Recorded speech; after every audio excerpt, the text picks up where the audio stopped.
Hello again, everybody, and welcome back to another edition of Test Flight in the UH-1 Huey. And this time I'm going to continue getting airborne and working on some basic navigation techniques. So let's go ahead and get back into the air. Yep, easy, controlled movements. Got a taxiway out here. I'll just take, I'll turn off of Alpha onto Bravo and get onto the runway right here. I don't need to go to the very end, but you do, if you really watch real helicopter ops, they don't just take off from the parking spot.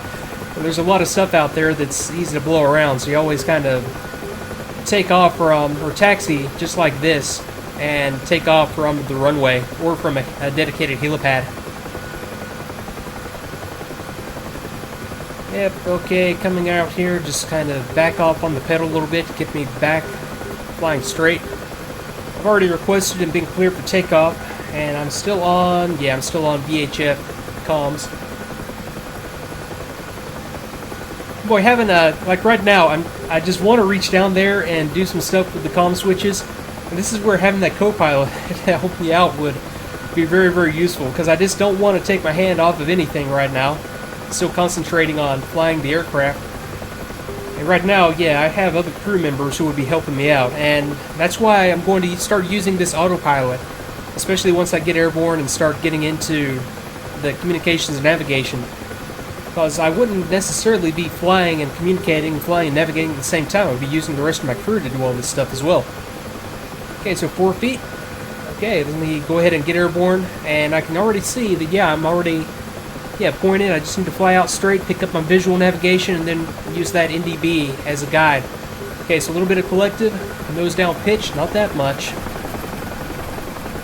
Okay, and then just controlling it as a transition through the different dynamic zones, I guess. Okay, through 40 knots. And now I'm back into the good old, very smooth flight. Going to trim out and just fly it out at about 80 to 90 knots, or actually not even that. I'm going to bring it back to about 60, 70 knots for the climb out. Okay, I've got 2 back up, and I think that might have been the key on my communications with 2. Maybe I just wasn't supposed to get anything or any response until I was airborne. Okay, autopilot. Okay, lift wing A to enable it, and I am in the level flight mode. So let me go ahead and engage the autopilot and hand it over to the co-pilot. Alright, I can breathe a little bit now. Okay, so back to communications. Okay, I'm still set up on 251. Let me go to position 2 and see if I get a response here. Flight, rejoin.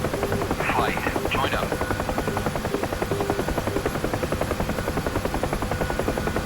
An A-10 out there flying the pattern. Go 255.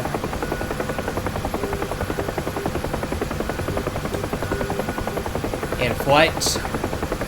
Let's see here. How about just plain old? Yeah, let me do rejoin again. Flight, join up. Okay, let me take it out of autopilot, left wing A, and climb a little bit, plug in a little bit of collective to get over this little smokestack here. Let me pick up on my visual navigation as well. So coming around, I need to pick up the main road, which I see right out there. I'm just going to follow this main road all the way around till I'm ready to get set up and fly the approach out there at Kolki, Sanaki, whichever airfield I'm actually flying on out there.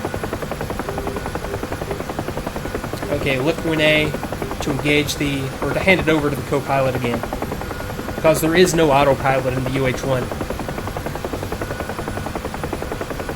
Okay, ship K.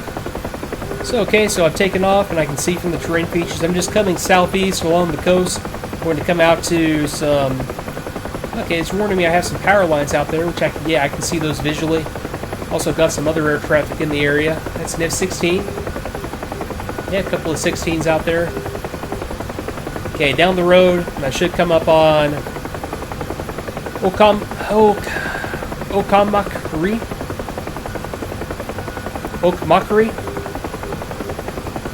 So that's going to be right out here in the distance. Okay, got it.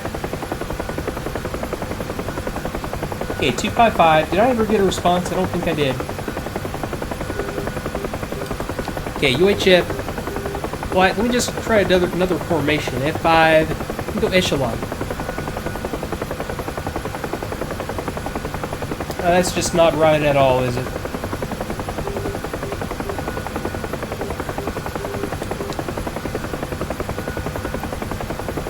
Flight formation. Let's see here. How about just plain old trail?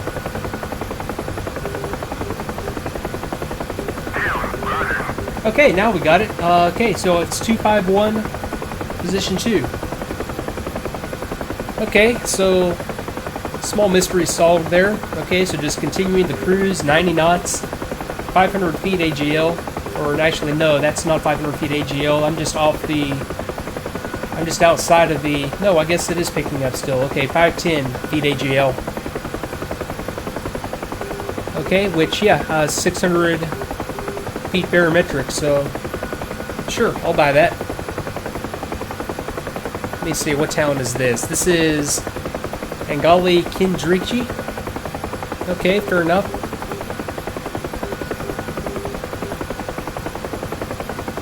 Let's check out these other maps. Okay, and this is the T1 map that I guess is more or less an official map. It was under like the regular download section of DCS, the main digital combat simulator site. So I've got the NDB 525 out there that I'm trekking on out by the town of Gali. So I will bring it around to the left, and yeah, that NDB is going to be right down the road, so or right down the line. So I'm just going to guide directly on that NDB. So left wind A. Come around just a little bit to the left and align so that I am flying directly at that beacon. Okay, now I'll also, well, I don't know, this is a good altitude. Okay, correct just a little bit to the right and hand it back to the co-pilot. Okay, good enough. Alright, so looking out in the distance, okay, let me go back to my topo. Okay, so I should have, okay, going right down here to this town, so I should have, yep, terrain out there to the left. And coming up on a more or less major, yeah, some major bodies of water out here as well. Crossing a river as I get into, well, it's not as big a river as it looked, I guess. Getting a whole bunch of river systems out here as I get into the area that I'm more familiar with. I've got Poti, I've got this airfield, and this is where I always do the on the range. Is right out here. It's actually in this little marsh area.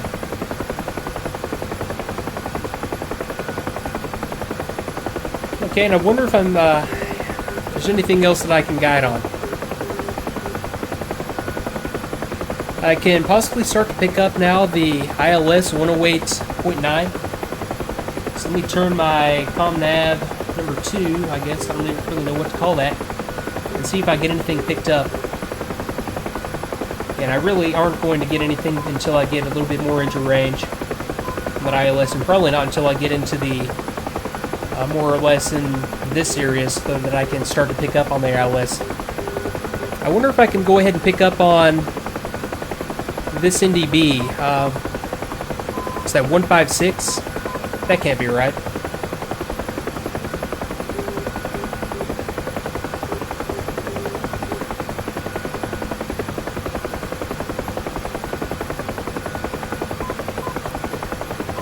Yeah, I guess 156 it is. Let me try tuning to that one. So I've got the visual navigation. Okay, let me come back around to the left a little bit. Left wind A. Get headed back directly. And then get back out over there. I'll kind of shoot over here to the left a little bit and get back over the road. Hand it back to the co-pilot. Gotta find the right combination to make that handoff a little bit smoother. Let me try for this one. 156, I think is what that says. Okay, so let me go back over to 190 to 400. I'm not going to be able to tune that at all because it's less than 190, am I?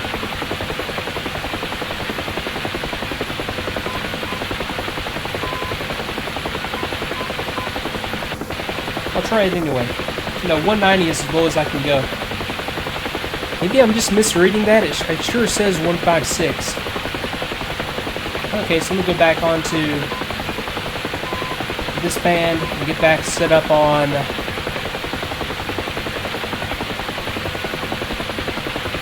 And I'm still not happy with the... Okay, 525. I'm still not happy with the sources of info that I'm getting. I need to organize better, so let me tune to 525.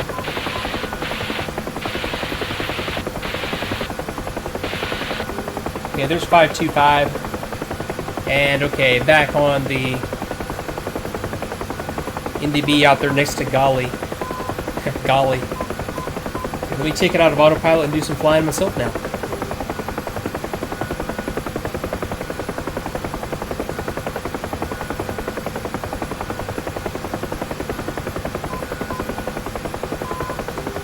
Let me try VHF FM and see if I can raise that JTAC at this distance.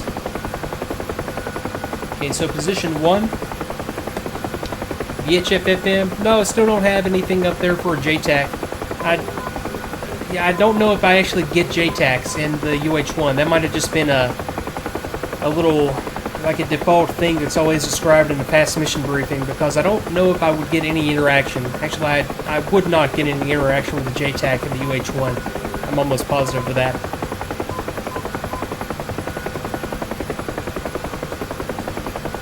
Okay, so I'm back over the road.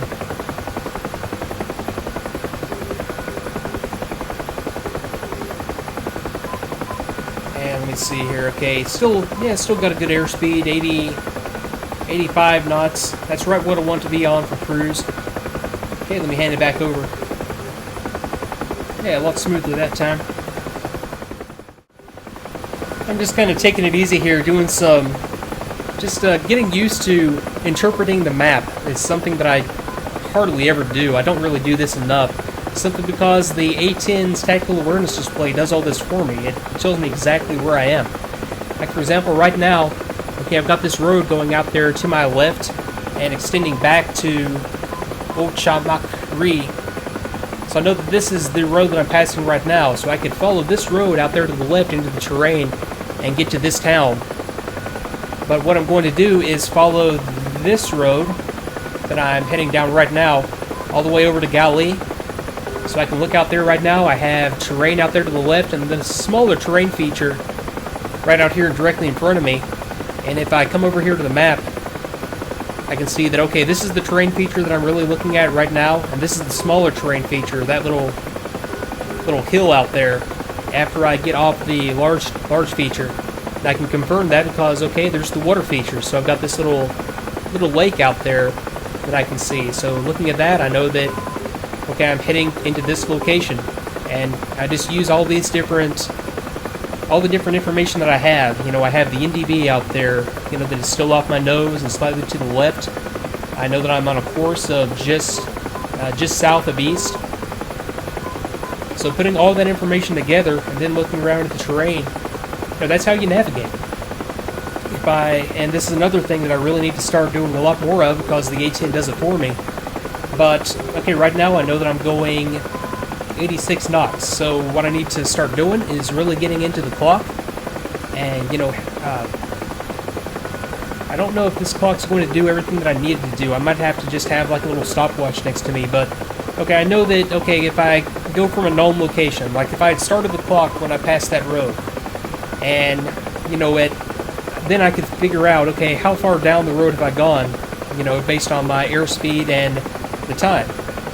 And then, you know, if I get into weather and need to start really figuring out where I'm at, then I'll know that, okay, I've been going at X number of knots for X time, so I should have gone this distance over the map, and, you know, navigate by dead reckoning. So, a lot of new fun techniques to figure out when it comes to navigation. So, let me see, I'm coming up on Gory right now. I'm just going to go out there and fly around a little bit and see the terrain out there around that water. So, okay, I'll be quiet for a while and just do some flying. So, yeah, I'll be back. And that's it for this edition of Test Flight on the UH-1 Huey. Next time around, I continue to work on navigation and try to do a few more different things. and I think I look at some scenery as well. So stay tuned, and I'll come back at you very soon with another video. And thanks again for watching. I hope you are enjoying it. I hope we'll see you next time.